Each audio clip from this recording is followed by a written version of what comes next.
Ascended Master Saint Germain, the adept in charge of our present era, became a man of mystery all through Europe during the 100 years he served humanity after his ascension on May 2nd, 1684, because no one could understand his powers of precipitation. In his high-frequency ascension body, Saint Germain was permitted by law to mingle with his disciples on the physical plane for an entire century prior to his appointment as Kohan of the seventh ray. During this time, he was constantly supplied with every good thing, an abundance of money, fabulous jewels, fine clothes, and a whole century of leisure hours in which to teach and train his disciples for the present age. Virtually every disciple who is working with Saint Germain now was called into embodiment during that century to prepare for the present incarnation. It is these disciples who will be able to restore and again anchor the precipitation process on the physical earth plane. Back in the early Lemurian days, before the laggards came, and before the world fell into its present state of atheistic materialism, human greed was unknown. In those days, men had never heard of such a preposterous thing as earning a living by the sweat of one's brow. In fact, they were totally unacquainted with sweat. They enjoyed a perfect climate. They did not live in huts or hovels. They lived in the most exquisite surroundings amid an endless globe-encircling garden of trees and grass and flowers, prepared under the direction of Amaryllis herself, the goddess of spring. When a family sat down to dine, the family head, the father, presided at the communion ceremony, for that is what it was. The group prepared to eat of the body of God's substance, to drink of the elixir of his circulating energies. In a degraded manner, the communion service practiced by churchianity today is an attempt to produce this ancient Lemurian custom of precipitation. The Lemurian family group, their minds held steadily in the light of universal light, joined in the thanksgiving and acceptance ceremony for that which they were about to receive. Instantaneous precipitation followed, with the table bedecked with the finest linen, silver, and dishes, and laden with an abundance of food and drink which met the exact nutritive requirements of that particular family. At the close of the meal, the mother performed the next necessary ceremony of etherealization, or returning to universal supply all unused food and drink and all table accessories. This is the key step in the precipitation process. If the etherization process is not performed in love and faith and confidence, then the ability to precipitate further supply is withdrawn. In other words, as children of God, we are entitled to as much of his abundance as we can use to serve life constructively. If we precipitate food, then we are not privileged to toss the leftovers into the garbage can or store them in the refrigerator. They must be returned to the universal storehouse, where the molecules are broken up and the atoms freed for use elsewhere. The depths of depravity reached by the human race can easily be estimated by our one great product, waste. Only earth people are so arrogant as to speak of waste matter, let alone produce it.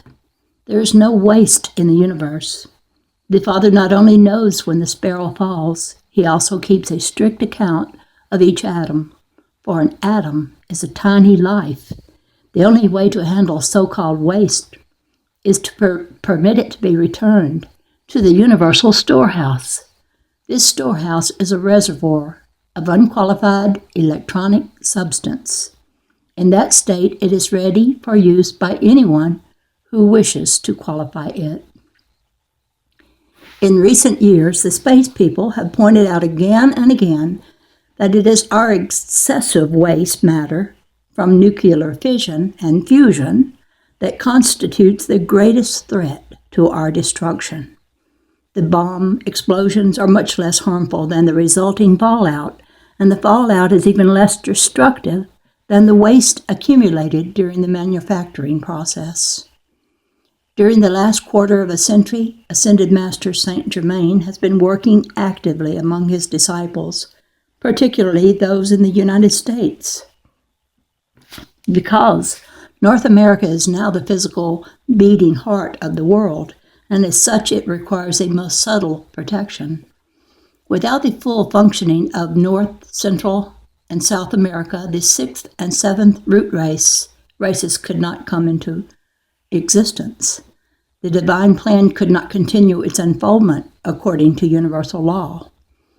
Inasmuch as the ancient karmic fiat which man brought upon himself to earn one's bread by the sweat of one's brow was active under planetary law, it was automatically set aside in recent years when the earth came under cosmic law. As soon as the knowledge of this liberating change penetrates the consciousness of the people, and they can accept the fact that they are free from the curse of drudgery, then they will desire to draw forth free ray energies to accomplish all things. Therefore, it is obvious that during the Aquarian cycle, every person will be required to study the process of precipitation and etherealization. Recently, the 7 Elohim, the builders of this planet, have come forth with a dictated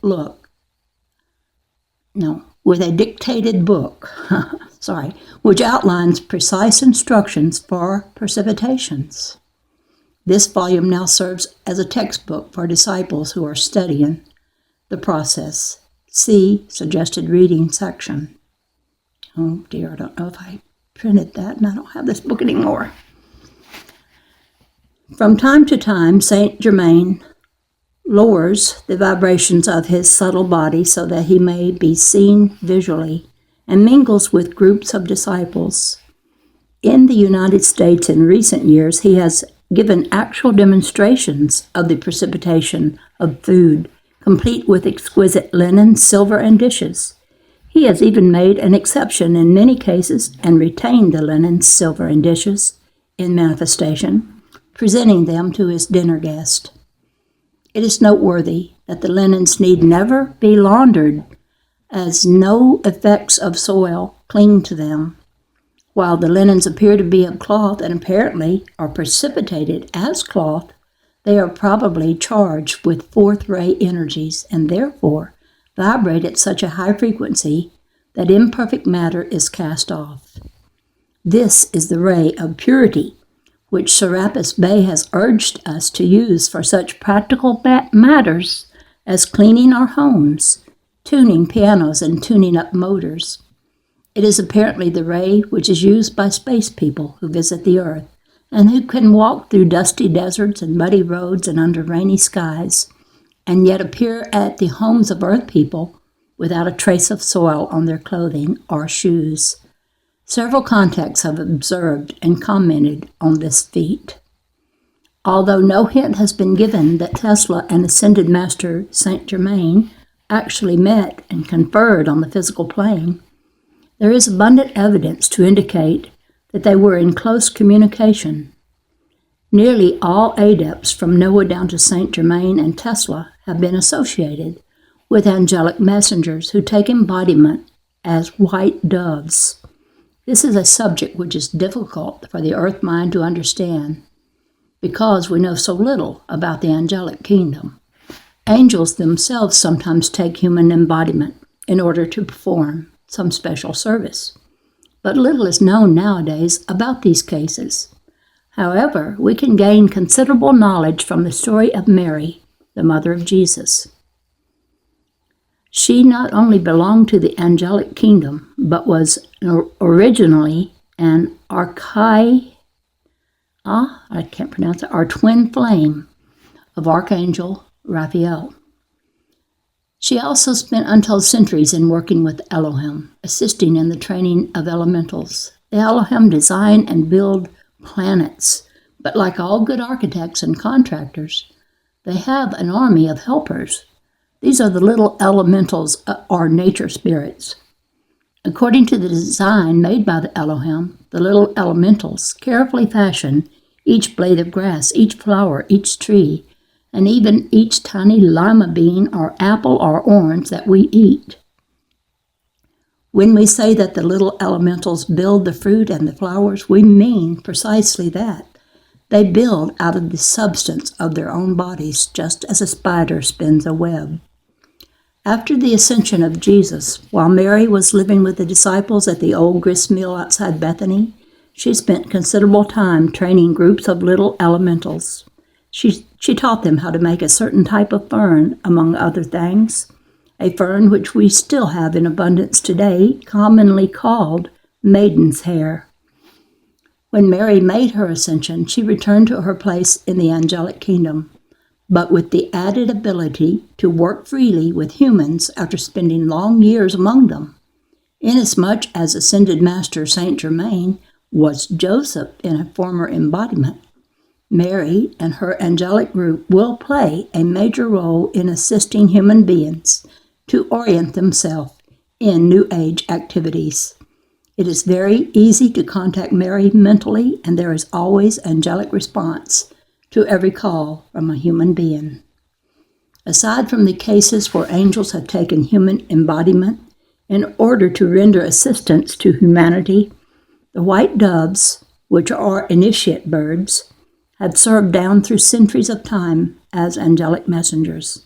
Angelic entities occupy the bodies of initiate doves in order to get close to the earth and close to human companions, serving them in 1,000 subtle ways, radiating forth peace and joy and healing. How often walking in Central Park have we felt electrified with sudden joy as a pigeon wheeled through the bright air before us. It is in those moments of flashing splendor that we know the parcelet is nigh. Parcelet is nigh. Like humans, not all doves are graduates or initiates. Many are undergoing discipleship, and the majority are just ordinary aspirants to higher initiations. It is from the ranks of disciple doves that carrier pigeons are drawn forth and trained by humans. Also, like humans, doves vary considerably in appearance. Our rock doves and wood doves, which have moved into the big cities of Europe and America, have become known as pigeons. Like so many city folks with all the comforts of urban living at hand, the pigeons have grown somewhat fat and lazy for the most part, so much so that their brethren in the wilderness would not even recognize them. When Tesla volunteered to take an embodiment on Earth, he did not come to the planet alone. He was accompanied by his twin Ray, an entity so highly evolved that she did not take a human body, but instead manifested through a beautiful white dove. Naturally, living in New York, the dove could not appear too beautiful or too exceptional, or she would have attracted too much attention. So Tesla's pigeon, as she was called, looked much like any other pigeon and mingled freely with her bird companions in the New York parks. But Tesla knew her well and could spot her instantly among hundreds of other pigeons. A white female with a touch of gray in her wings, he used to say. I would know that pigeon anywhere. Naturally, Tesla never gave the slightest hint as to the actual identity of the bird. In many quarters, he was considered just a little overtouched by genius, and his remarks from time to time left his listeners with their heads fairly spinning. Assuredly, he had no way to reveal that the white dove, with a touch of gray in her wings, was his twin Ray. It is only in recent years that Ascended Master Saint Germain began his major activities in connection with the New Age, that even disciples have known a few facts about twin rays. But one of Saint Germain's projects is to bring together the pairs of twin rays in embodiment at the present time, and thus far he has united a considerable number. This is of tremendous value to his Aquarian program, because the average disciple working alone accomplishes very little at best. But if a disciple can be reunited with his or her twin ray, The spiritual efficiency of the two, working as a team, is increased about 1,000,000-fold. The ray divides into positive and negative white fire beings after the original divine spark leaves the great central sun of the galaxy. That sun is composed of two twin frames, Alpha and Omega. The white fire beings, individualized into positive and negative polarities, are completely free. They also have all the attributes of the Godhead. They are endowed with free will and may do exactly as they wish. They need not leave Alpha and Omega, if they wish to remain. On the other hand, they may pursue an evolutionary course if they so desire. Those of us who are here on Earth today are accountable only to ourselves for getting involved in what seems to be a somewhat hazardous ordeal. We were once white fire beings, but we wanted to go out and explore the cosmos, and we were, for some reason, attracted to this planet. Usually, twin rays do not remain together during their evolutionary explorations. Sometimes one remains with Alpha and Omega, and one goes forth to wrestle with the world of matter. But at no time are they ever separated so far as their higher presence is concerned. When Tesla volunteered to come to the Earth, his twin ray, exercising her free will, decided to accompany him, not only because it would be more pleasant for them to be together, but because her presence would enormously increase his efficiency in the job he had to do. She wished to remain in the background, always somewhere fairly near Tesla, and they were in telepathic communication. Frequently, she flew into the open window of his hotel room at night, and they would have long talks together. But she was an advanced initiate in her own right and made herself as useful as possible in service to the light. Between 25 and 30 years ago in the United States, Saint Germain arranged for the reunion of several pairs of twin rays. At that time, he frequently used a white dove as a messenger. And although this may not have been Tesla's dove, still it serves as an example of the type of work that she would do for the hierarchy. If Saint Germain wished to send a message to a disciple who was not telepathic, he would write the message on a small white card and have it delivered by a dove. In these cases, the doves are always initiates. They are completely intelligent and never make a mistake. The dove, card, and beak would tap on a window or otherwise call attention to his presence. Upon admittance, he would deliver the card, pause for a loving caress, and then fly away. After the message on the card had been noted by the recipient, the card would vanish into thin air. In other words, after the purpose had been served in physical matter, the imprisoned energy was released and returned to universal supply. Reference has already been made to imprisoned energy, which is so weakened by its long and brutal confinement in matter that it must, when transmuted and released by action of the violet fire, be sent back to the sun for recharging. This burden of imprisoned energy constitutes man's karmic burden today.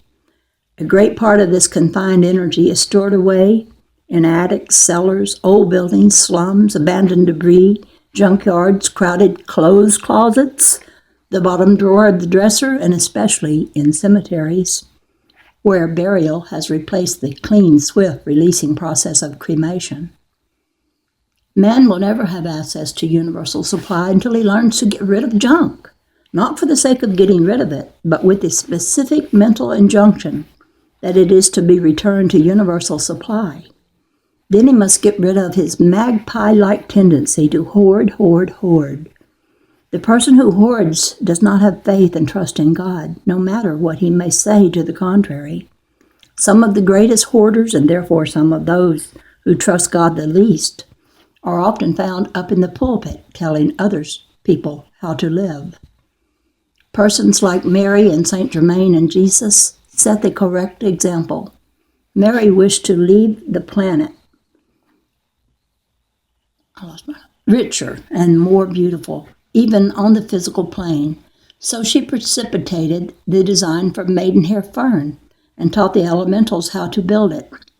Saint Germain lowers his vibrations so that he is visible to the ordinary human eye, and then demonstrates to his disciples how to precipitate food, dishes, linens, and silver.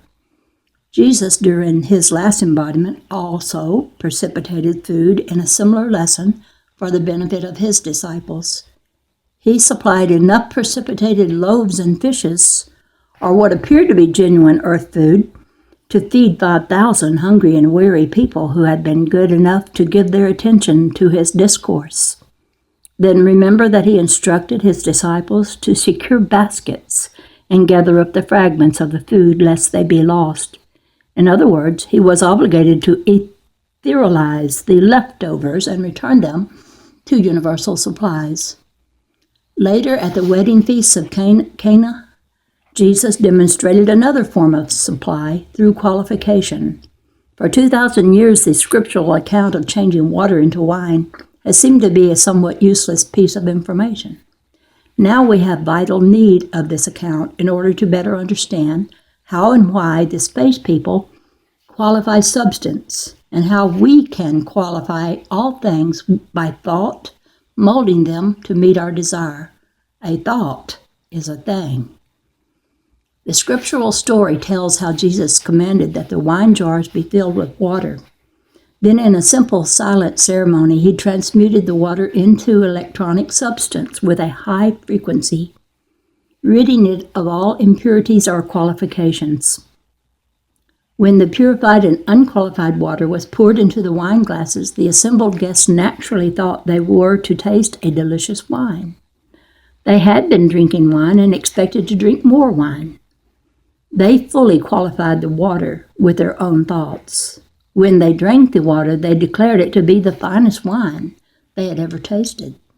Thoughts are things, and, in this case, the thing was transmuted. The thing was transmuted water qualified to taste like wine. When Van Tassel was offered tiny cubes of substance by the space people, he was told to qualify the cubes before eating them. He did so, and enjoyed a meal of his favorite foods. This bit of white magic was identical with that demonstrated at the wedding feast of Cana. These demonstrations also lead us to understanding of the One. The One is actually the universal sum total of unqualified energy. The One is no thing. The instant the energy is qualified, its vibratory action is lowered, and it becomes something. When Jesus raised the vibrations of the water in the wine jars, it became no thing. When qualified by the thoughts of the wedding guest, the vibratory action was lowered in conformity, and it became something, which tasted like wine. For untold centuries, the masters of the ageless wisdom have tried to explain to retarded humanity that they could secure any desired result in their lives by properly qualifying the electronic energy, which flows constantly from the higher self to the four lower bodies. Finally, after 19 million years, people are beginning to grasp the ideal. Since thoughts are things, the time to create something or anything according to a certain predetermined pattern is at the time the pure, unqualified electronic substance enters the bloodstream with each heartbeat. Each electron that enters the bloodstream with each heartbeat is necessarily qualified in any event, but usually in an uncontrolled manner. The average individual does not understand the proper method of working with pure God substance, and therefore the electrons, undirected by human thought, are forced to take on whatever qualities the bloodstream carries. If an individual is angry, the bloodstream reflects that fact, and the pure electrons whirling on their course are surrounded with murky gray astral matter carrying the vibrations of anger. On the other hand, if a man is in the act of composing a symphony. The electrons leaving the heart enter into a bloodstream that is vibrating at an inspirational level. The shell of astral matter which collects around the electrons will, therefore, carry a great deal of light and brilliant color patterns, which reflect the exact intensity of sincerity and love which the individual has for his creative effort. If he is a composer of the caliber of Wagner, the magnetic qualities of the light will attract memories from the subconscious or etheric body, memories of melodies heard in the music temple while the physical body was asleep. The memories will come surging back, consuming all darkness, with many which may impede their path, and magnetically anchor themselves to the atomic structure within the bloodstream, which is forming around a common center. As the blood is pumped back to the heart and circulated again, hundreds of fresh, pure electrons of God's substance are attracted to the atomic center, which is to produce a great symphony. The atomic structure is vibrating at high speed. The message is carried by the blood to the entire body. The composer brings the entire focus of his attention to his task. He is filled with exultant joy, for like the Father, he looks upon his work and finds it good. Thus is a symphony born. Thus is a great poem written. Thus are more humble tasks accomplished in glory. The tending of a home, the tilling of a field, the feeding and loving care of a little child. This is controlled precipitation. It is controlled entirely by the attention of the individual, and in the normal course of events from day to day, we become that, excuse me, and in the normal course of events from day to day, we become that upon which we focus our attention. The majority of people focus their attention upon becoming older, and they look about them at others who have likewise focused their attention upon old age. They find that these individuals have become aged in appearance. They say to themselves, yes, that is normal. One does grow older. That's for sure. They are falling right into that ancient human booby trap of judging by appearances. They therefore precipitate old age. It is wholly unnecessary because thoughts are things, and the pure electrons, if qualified with thoughts of youth and beauty, when they enter the bloodstream, will produce youth and beauty as surely as an apple tree produces apples, not grapes. And I am at 27 minutes, almost 28. I'm going to end here before it cuts off. And I will begin again in the next session. This is the Duck Lady, over and out. And I'm glad to read this and learn for myself again about the colors, because I'm getting so many beautiful colors in my orbs these days. So many. They're gorgeous. Maybe I qualified